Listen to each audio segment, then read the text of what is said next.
Boa noite, seja muito bem-vindo ao nosso Papo de Mãe TDAH, que é o nosso encontro semanal que acontece toda quarta-feira e hoje, num dia diferente, né? A gente está fazendo na sexta-feira, mas é o nosso encontro semanal onde a gente conversa sobre criação de filhos com TDAH. Sou Juliana Deodato, psicóloga e psicopedagoga, e estou aqui toda semana para trazer conteúdos sobre criação de filhos com TDAH aqui no Instagram. Então seja muito bem-vindo aqui à nossa live.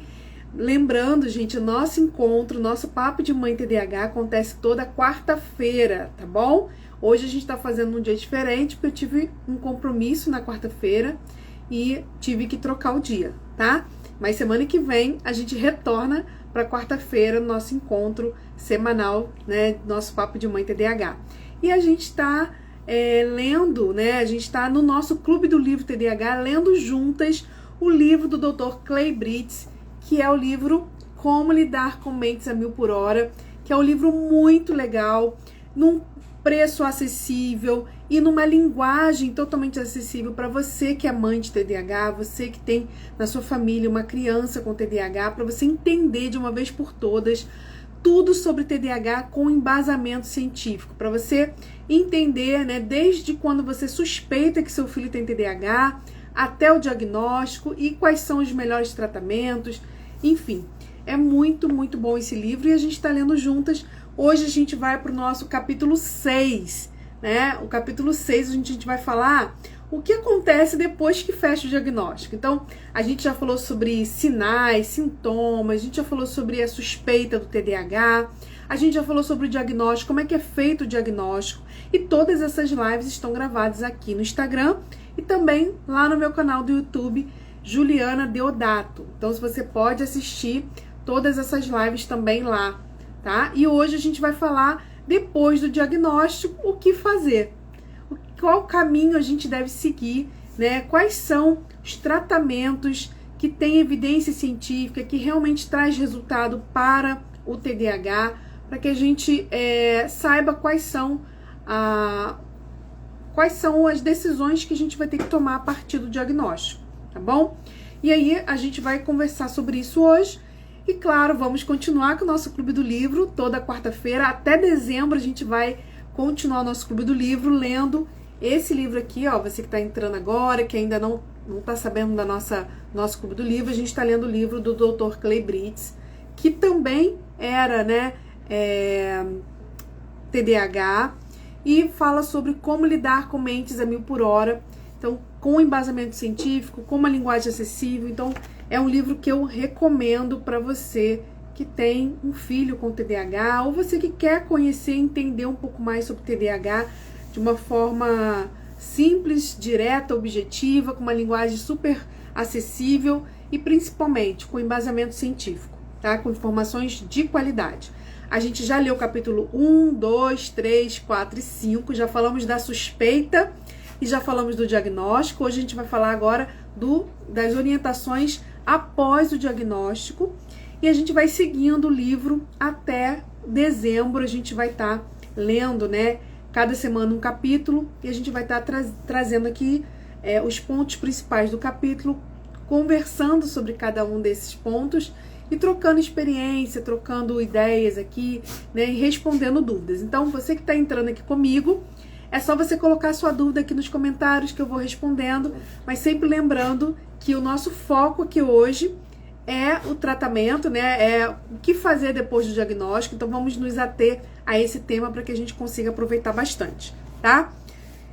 O nosso livro, ele tem... Deixa eu abrir aqui pra gente ver direitinho, né?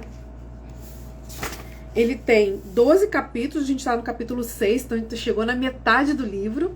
Então a gente ainda tem algumas semanas juntas. Só reforçando que o nosso encontro, nosso Papo de Mãe TDAH acontece toda quarta-feira, tá?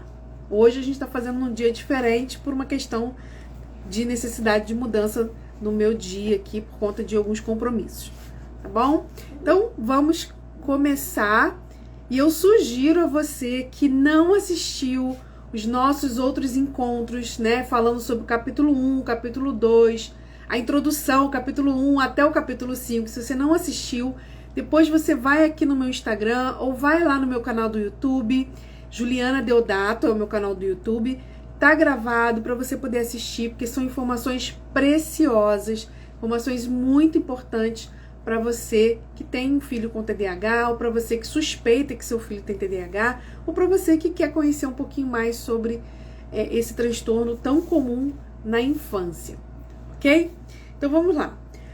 O capítulo 6, então, o Dr. Clay, né, ele vai abordar quais são os passos seguintes após o diagnóstico. Então, seu filho, né, recebeu o laudo, fechou o diagnóstico de TDAH, realmente ele tem TDAH, ele tá com laudo, ele fechou o diagnóstico.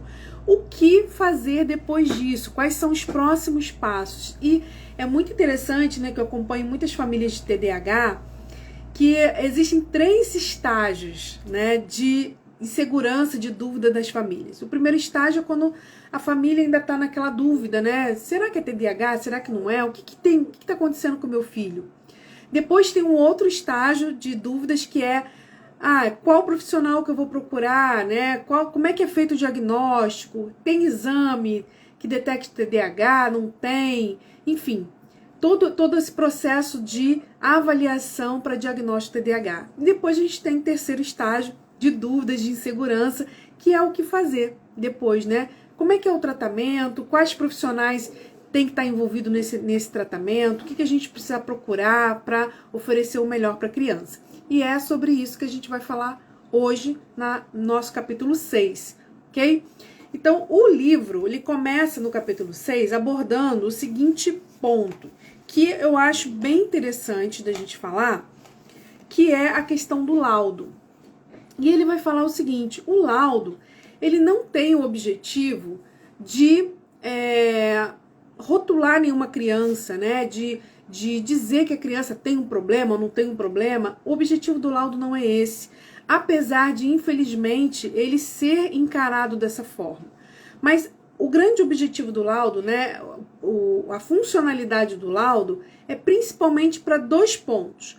Primeiro, garantia de direitos, porque quando você tem um laudo, você tem ali documentado que aquela criança tem o TDAH, né, tem um transtorno, e isso abre portas para alguns direitos que essa criança tem.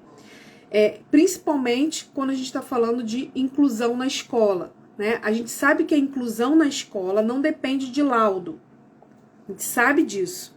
Existem leis no Brasil que garantem a inclusão, mesmo que a criança não tenha o laudo. Mas, quando essa criança tem o laudo, é como se a gente reforçasse ainda mais o direito. Porque além das leis que são mais abrangentes, a gente tem leis específicas também para o próprio TDAH, que vão garantir direitos dessa criança, tanto na área da educação, quanto na área da saúde, que é o tratamento dessa criança, tá? Então, o laudo, ele serve para garantias de direitos dessa criança. E, além disso, o laudo, ele serve para direcionar o tratamento. Então, a partir do laudo, a partir do momento que a gente sabe que aquela criança tem TDAH, a gente vai ter um direcionamento mais assertivo para o tratamento dessa criança. Por quê? Porque existem protocolos nacionais e internacionais já validados que direcionam, que definem qual é o melhor tratamento para o TDAH.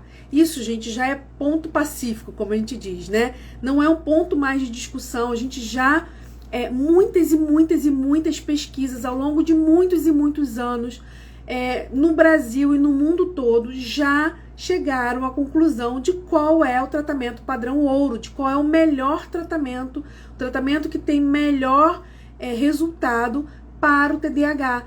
Seja criança, seja adolescente ou seja adulto. Então, quando eu faço uma avaliação numa criança e detecto, né, e fecho lá o diagnóstico de TDAH, eu direciono essa criança para o tratamento baseado nas evidências científicas do melhor tratamento para o TDAH. Se eu fecho, por exemplo, depois da avaliação, eu chego à conclusão que essa criança não tem TDAH, que ela tem, por exemplo, transtorno de ansiedade, eu vou direcionar o tratamento para outro caminho, que vai ser um caminho cientificamente comprovado de melhor resultado para crianças com transtorno de ansiedade. Então, O laudo, quando a gente, né, tem um laudo, né, um diagnóstico da criança, o diagnóstico ele nos ajuda a direcionar o nosso tratamento. E como nós profissionais devemos, né, trabalhar com evidência científica, né, então eu, psicólogo, trabalho com psicologia baseada em evidência, que a gente chama de PBE. PBE, psicologia baseada em evidência. Se o meu paciente tem TDAH, quais são as evidências científicas que direcionam a minha tomada de decisão no tratamento dessa criança? E aí eu vou, então, tomar a decisão mais assertiva para aquela criança, ok? Então, essa é a importância do laudo, tá? Em relação ao laudo, tanto o médico, né, o neurologista, ou psiquiatra, neuropediatra ou psiquiatra infantil podem fechar esse laudo, mas o psicólogo também pode fechar um laudo de TDAH, ok? Quem não pode é um psicopedagogo, fono, esses profissionais não podem fechar um laudo de TDAH, mas o psicólogo, neuropediatra, psiquiatra infantil podem fechar um laudo de TDAH.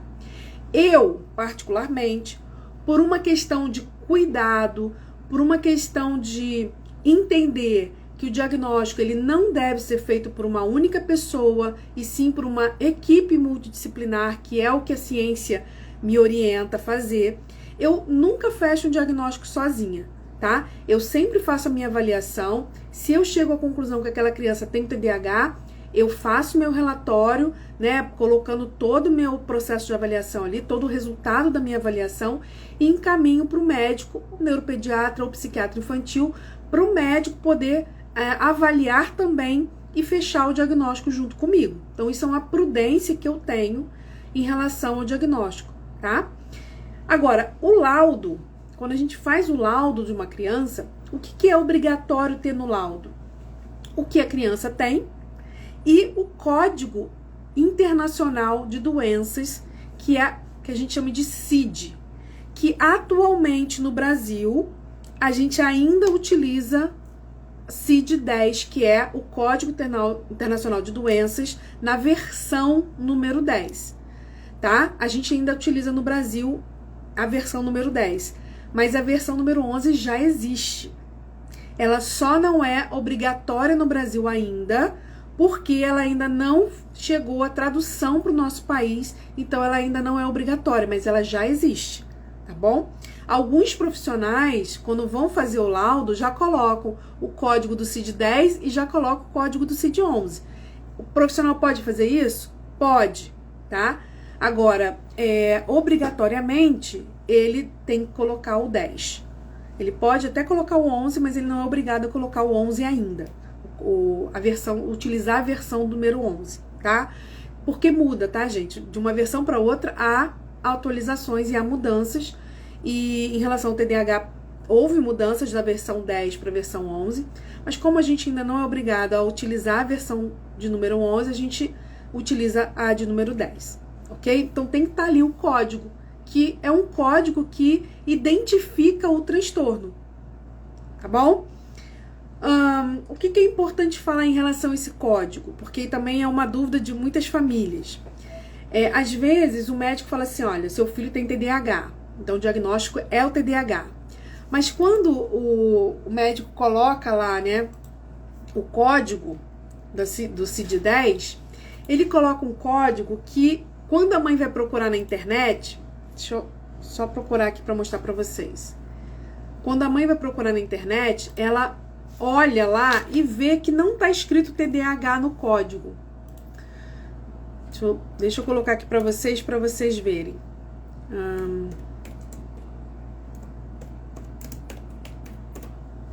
Aqui.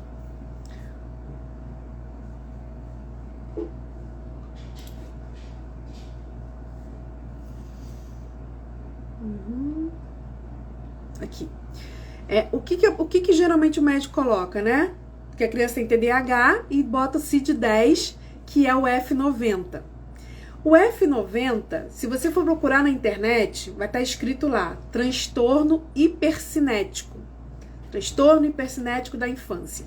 Aí a mãe fica desesperada. Peraí, meu filho tem TDAH ou tem transtorno hipercinético? Gente, transtorno hipercinético é o TDAH, ok? o que acontece? Quando a CID-10, né, a versão da CID, versão do Código Internacional de Doenças, versão número 10, foi feita, ainda não se utilizava o nome TDAH, utilizava o nome transtorno hipercinético, tá? Que hoje a gente sabe que é a mesma coisa. Então, na versão número 11, que vai chegar no Brasil logo, logo, já tem essa alteração. Então, quando você for procurar lá na versão número 11, você vai ver que está escrito TDAH. Eles mudaram o nome para atualizar e ficar tudo certinho, tá? Então, se o seu laudo do seu filho tiver lá o F90 e tiver escrito transtorno hipercinético, não se desespere, porque é a mesma coisa que TDAH, só que numa nomenclatura um pouco mais antiga, tá? Uma nomenclatura da versão de número 10 da CID, tá? Que é o Código Internacional de Doenças. A gente tá doido que chegue a CID-11 no Brasil, porque tem essa alteração e isso é muito importante, tá? Então, o livro, ele começa trazendo essas orientações sobre o laudo, e o Dr. Clay, ele faz uma orientação em relação ao que deve conter no laudo. Então, eu já falei aqui o que é obrigatório, que é ter lá, né, a descrição, o nome da criança, né, a descrição do transtorno e o Código Internacional de Doenças. E o Dr. Clay ainda amplia isso, dizendo que o laudo precisa conter não só a descrição do TDAH, né, mas também os encaminhamentos que esse médico, né, que essa criança precisa. Então, ela precisa de psicopedagogo, ela precisa de fono, ela precisa da terapia cognitivo-comportamental, é uma vez na semana, 2 vezes na semana, né? Ela precisa da medicação. Então, o tratamento, né, os encaminhamentos para o tratamento, o Dr. Clay indica que esteja presente, né, que estejam contidos no laudo. Isso acontece em todos os laudos, gente? Não. Eu, pelo menos, na maioria dos laudos que eu já vi de TDAH, a maioria só coloca que a criança, fulana de tal, tem o transtorno de déficit de atenção e hiperatividade. Às vezes coloca o tipo, que deveria colocar, mas quase nenhum laudo vem discriminando qual é o tipo. E vem assim, o código de doença embaixo. Não vem falando todas essas outras informações que o Dr. Clay orienta que coloque para que o laudo fique mais completo. Por quê? Porque a família sai dali não só dizendo o que a criança tem, mas com um documento orientando o que fazer depois. Porque o que acontece geralmente porque as famílias ficam perdidas? Porque o médico, ele vai lá, dá o laudo, ele diz o que a criança tem, em algumas vezes prescreve medicação, que é necessário, mas não orienta a família no que fazer. E como que é o tratamento? É só o remédio? Tem outras coisas? Então, quando você faz um laudo, que você coloca isso, então você psicóloga, né, principalmente que está me acompanhando aqui, se você for fazer o laudo TDAH, coloca essas informações que são importantes. E uma outra orientação que o Dr. Clay fala, né, que deve conter no laudo, são as orientações específicas, por exemplo, relacionadas à escola. Se a criança tiver alguma dificuldade na escola. Então, se essa criança precisa de um mediador, de aula de reforço, de professor de apoio, ela precisa de adaptações específicas, né, na metodologia ou no currículo, o médico também pode colocar, deve colocar isso no seu laudo ali, para orientar também a escola naquilo que a escola deve oferecer para essa criança, tá? Muitas vezes a família procura a escola, solicita da escola um mediador, um auxiliar, um professor de apoio, para estar ali junto com a criança, e a escola se nega, porque diz que não tem lei que ampare isso. E realmente, a gente não tem uma lei específica que diga que crianças com TDAH têm direito ao mediador. Mas a gente tem a lei do TDAH, que diz que a escola tem que atender as necessidades da criança. Então, se a escola tem que atender a necessidade da criança, subentende-se que se ela precisa de um mediador, a escola tem que oferecer. Então, não precisa estar escrito explicitamente, porque está subentendido no direito da criança uma educação de qualidade, um mediador, se for preciso. Então, não é para qualquer criança que tem TDAH, não é toda criança com TDAH que vai precisar.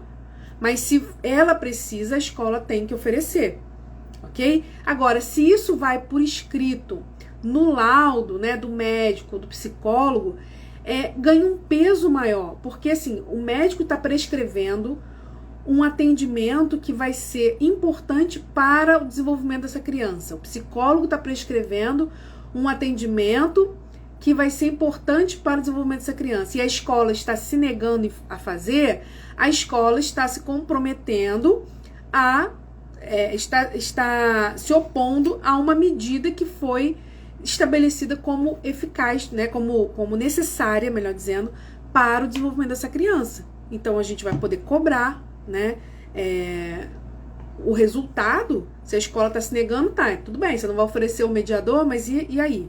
Como é que vai ficar? O que você vai fazer quando a criança tiver problemas de acompanhar, né, problemas ali na sala de aula?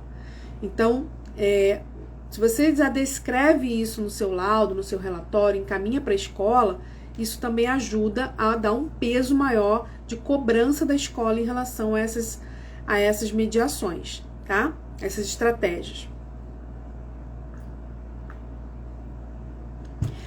Depois que ele apresenta essas questões relacionadas ao laudo, entra um subitem, né, do capítulo, que é chamado paciência dos pais. E o que o Dr. Clay fala nesse item, né, de paciência dos pais? Fala aqui o seguinte, gente, todo o tratamento do TDAH é um processo. Então, quando ele fala de paciência dos pais, é que os pais, eles têm paciência para passar pelo processo.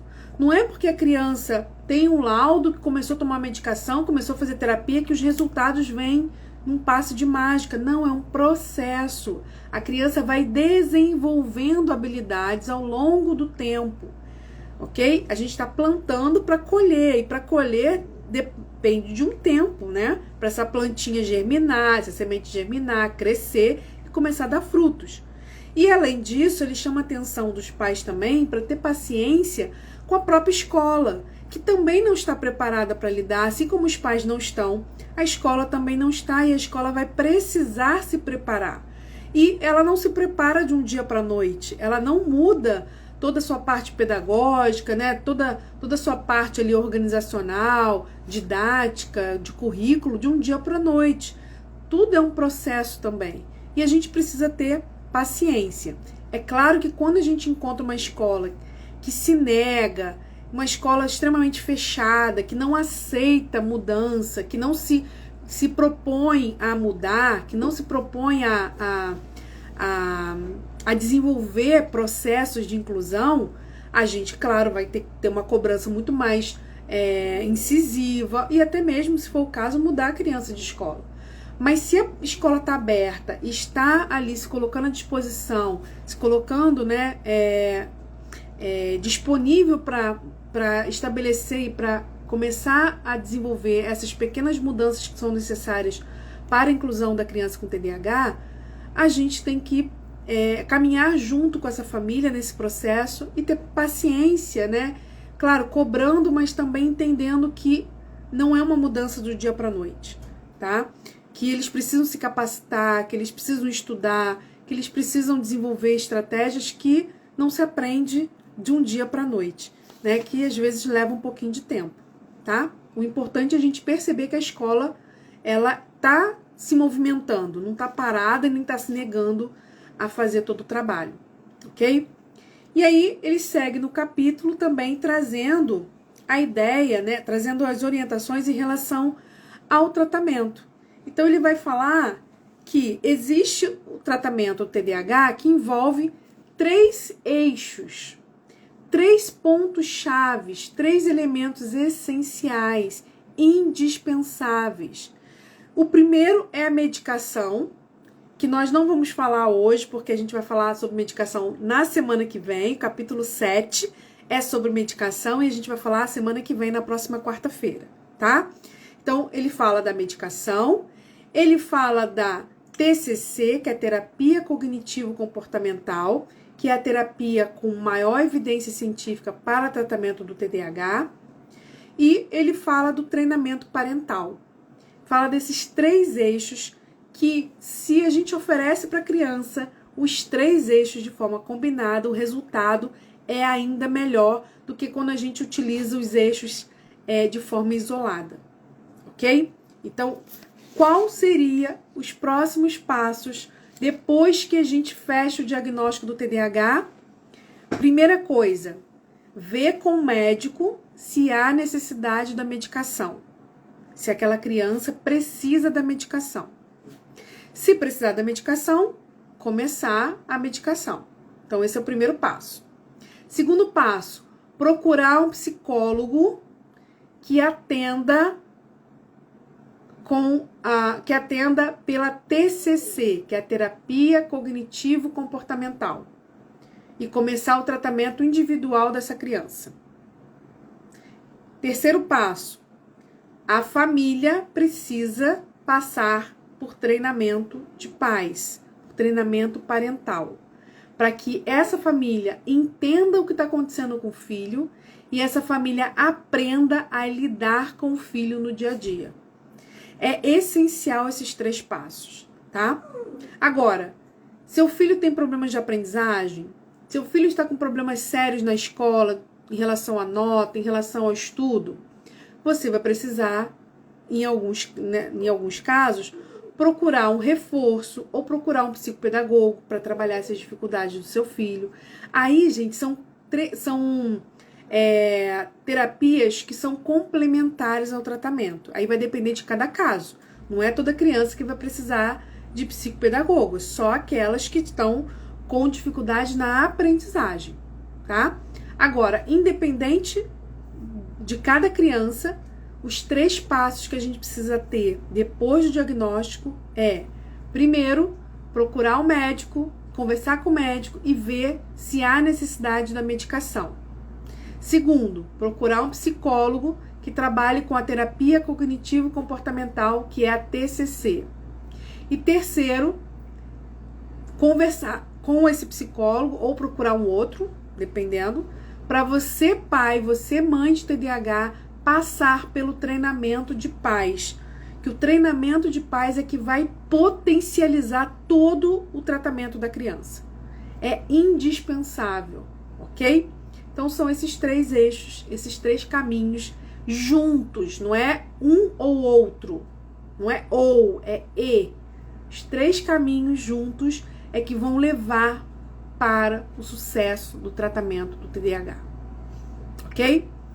E aí, aqui no livro ele vai explicar o que é feito, né? Na medicação a gente vai falar semana que vem, então não vou falar sobre isso hoje, tá bom? A gente vai falar semana que vem na nossa live de quarta-feira. Na TCC, que é a terapia cognitivo-comportamental, o que é trabalhado na TCC? A TCC é o atendimento individual da criança, que deve ser feito pelo menos uma vez na semana durante 50 minutos. Então, gente, a gente tem pesquisas científicas sobre a importância da TCC no tratamento do TDAH desde o final da década de 80. Então, essa eficácia já é mais do que comprovada. E o que a evidência científica aponta é que tem que ser, no mínimo, uma vez na semana, 50 minutos. Terapia de 30 minutos, que a maioria dos planos de saúde oferecem, não tem tanta eficácia. Então, assim, claro que nem sempre a gente vai conseguir, né, fazer com que o plano cumpra o que ele tem que cumprir, tá? Porque o certo é 50 minutos.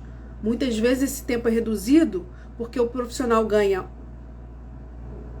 um mínimo, não vou falar nem miséria, mas ganha tão pouco com o plano de saúde que ele acaba tendo reduzir o tempo para poder ele atender mais pessoas. Mas eu não vou entrar nesse mérito aqui de plano de saúde, que não é o nosso caso. Mas só para vocês terem uma noção que o ideal, dentro do que as evidências científicas apontam, é que tem que ter, no mínimo, uma vez na semana, 50 minutos. Ah, Juliana, pode ser mais de uma vez na semana? depende de cada caso, tá? Depende do caso. Tem casos de crianças com TDAH que tem comorbidade, por exemplo, tem TOD, tem transtorno de ansiedade, tem depressão, tem TEA. Aí, esses casos, pode ser que haja necessidade de você fazer mais de uma vez na semana. Então, cada caso é um caso. O mínimo é uma vez na semana, 50 minutos, tá? E aí, vai avaliar cada caso se há necessidade de aumentar esse tempo. Agora, se a criança tá na TCC, tá na terapia individual dele uma vez na semana, 50 minutos, e os pais estão em treinamento de pais, a gente consegue potencializar esse tratamento da criança, porque os pais vão ajudar o tratamento em casa, ok? Então a gente consegue ampliar esse tempo de tratamento para os outros dias da semana, porque os pais vão ajudar em casa a estimular essa criança. E aí a gente ganha intensidade no tratamento, ok? E aí qual é o objetivo da TCC? É interromper a bola de neve de problemas de prejuízos, né, que o TDAH traz para a vida dessa criança e para quem está no entorno, né, quem está convivendo com ela, né? Então, interromper a bola de neve dos comportamentos disfuncionais, dos prejuízos, reeducar essa criança, né, para novas condutas, para comportamentos mais efetivos e minimizar ou até mesmo eliminar alguns dos prejuízos que ela enfrenta no dia a dia, ok? Então a gente vai trabalhar com psicoeducação, onde a gente vai estar ali orientando essa criança sobre o que é o TDAH, sobre a importância do tratamento. A gente vai dando suporte emocional para essa criança, porque a baixa autoestima é muito comum no TDAH. A gente vai estar trabalhando com treino de habilidades sociais para que essa criança tenha uma boa interação social com os colegas, gestão de comportamento. Então a gente vai estar trabalhando com comportamento, emoções, habilidades sociais e a parte cognitiva dessa criança. Então, a terapia individual, ela é indispensável, gente. Por quê? Porque a medicação vai ajudar essa criança a produzir mais combustível no cérebro dela para ela conseguir executar as coisas do dia a dia. E a TCC vai justamente trabalhar essa criança para que ela consiga executar, né, ter bons comportamentos mais funcionais, para que ela diminua os comportamentos inadequados no dia a dia dela, ok? Então, tá vendo como é que um tratamento complementa o outro? E o treino parental, ele vai trabalhar, né, ele vai intervir no ambiente familiar, né? Ele é indispensável. Quanto menor a criança, mais indispensável é o treinamento de pais. E ele vai ajudar essa família a entender o que está acontecendo com essa criança e a lidar melhor com essa criança no dia a dia, estimulando o desenvolvimento dessa criança, tá? Então, a gente vai trabalhar nessa orientação de pais comportamentos que são difíceis da criança, né, disfuncionais, mas na perspectiva de como os pais vão lidar com esses comportamentos. Então, estratégias de enfrentamento, estratégias de gestão desse comportamento, como esses pais vão se comunicar de uma forma mais assertiva com esses filhos, como que os pais vão lidar com a desregulação emocional dessa criança, né? Como esses pais vão modificar o ambiente para que esse ambiente seja um ambiente mais propício para o desenvolvimento dessa criança com TDAH e não um ambiente que seja gatilho para problemas, gatilhos para comportamentos disfuncionais. Então, no treinamento de pais é onde a gente vai munir os pais de estratégias para, no dia a dia, na hora do vamos ver ali, quando essa criança tiver alguma dificuldade, esses pais estarem dando suporte e ajudando essa criança a superar essas dificuldades no dia a dia. Então, assim, treinamento de pais é essencial, porque são os pais que vão estar ajudando essa criança no dia a dia a superar as suas dificuldades, usando as estratégias que ela aprendeu lá na terapia individual, lá com a TCC, ok? E aí, dentro dessas estratégias, a gente tem tanto a organização do ambiente, que dentro dessa organização a gente tem, por exemplo, a organização da rotina, como também a gente tem uma orientação dessas famílias para trabalhar com reforço positivo. Por que o reforço positivo? Porque a punição, ela não funciona para o TDAH. Ela já foi pesquisada e já chegamos à conclusão de que a punição ela não só é ineficaz para o TDAH, como ela não deve ser utilizada, não deve ser recomendada. Por quê? Porque ela, ao invés de trazer benefícios, ela só piora o comportamento. Por que ela só piora o comportamento? Porque ela vai cada vez mais diminuir a autoestima dessa criança. E ela não vai dar conta de desenvolver aquilo que ela precisa desenvolver. Quanto mais a criança tiver uma baixa autoestima, maior dificuldade ela vai ter em executar as tarefas. E quanto maior dificuldade que ela tem em executar as tarefas, menor vai ser a autoestima dela. Então, é um ciclo vicioso que a gente acaba gerando quando a gente se baseia na punição, ao invés de a gente se basear no reforço positivo, que é a estratégia mais eficiente para o TDAH. E aí, eu quero ler aqui com vocês, para a gente poder caminhar para o final, uma parte aqui do capítulo, né, que fala sobre isso, tá bom? Então, olha só.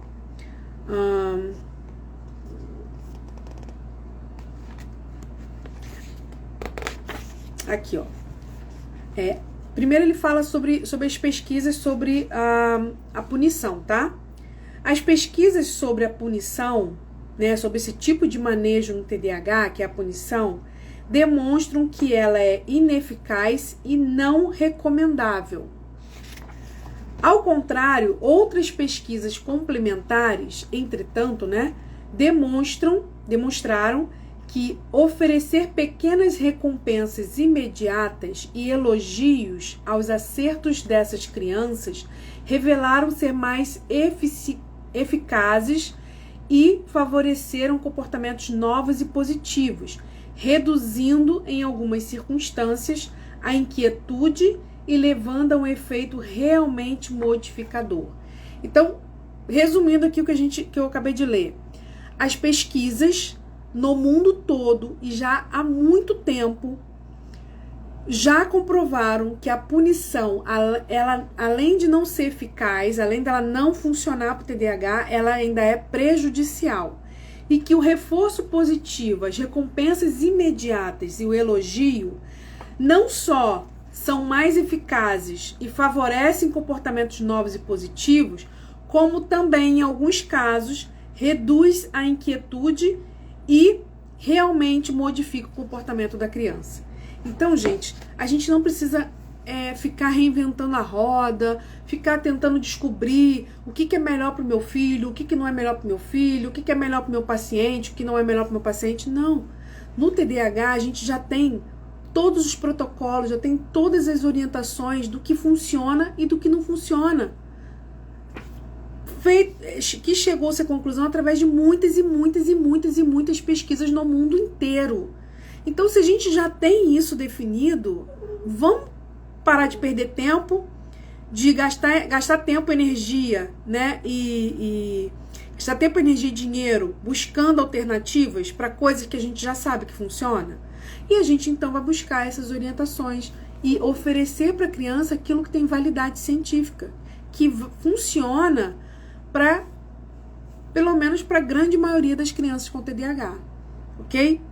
Então, esse capítulo 6, ele vai trazendo essas orientações daquilo que funciona, daquilo que não funciona para o TDAH, do tratamento que é indicado, medicação, terapia cognitivo-comportamental e treinamento de pais, e de que a punição não funciona, o reforço positivo sim, e que a gente precisa modificar esse ambiente para que a gente promova o desenvolvimento da criança. E antes da gente encerrar, eu quero só falar sobre um outro ponto que o livro traz, que é na página 111. É no capítulo 6 ainda, tá?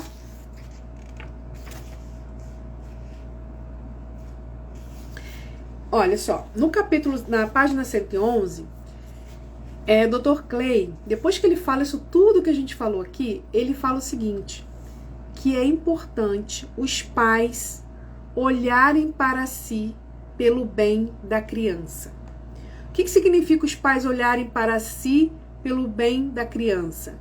Que os pais precisam se cuidar, que os pais precisam desenvolver habilidades também. Os pais precisam de ser exemplo na vida dos filhos. Mas para eles serem exemplos na vida dos filhos, eles vão precisar olhar para si, né? E se cuidar. E aí, ele traz aqui um textinho que eu quero ler para vocês. A qualidade da relação entre pais e filhos exerce grande influência no desenvolvimento infantil. Então, preste atenção. A qualidade da relação entre pais e filhos exerce grande influência no desenvolvimento infantil.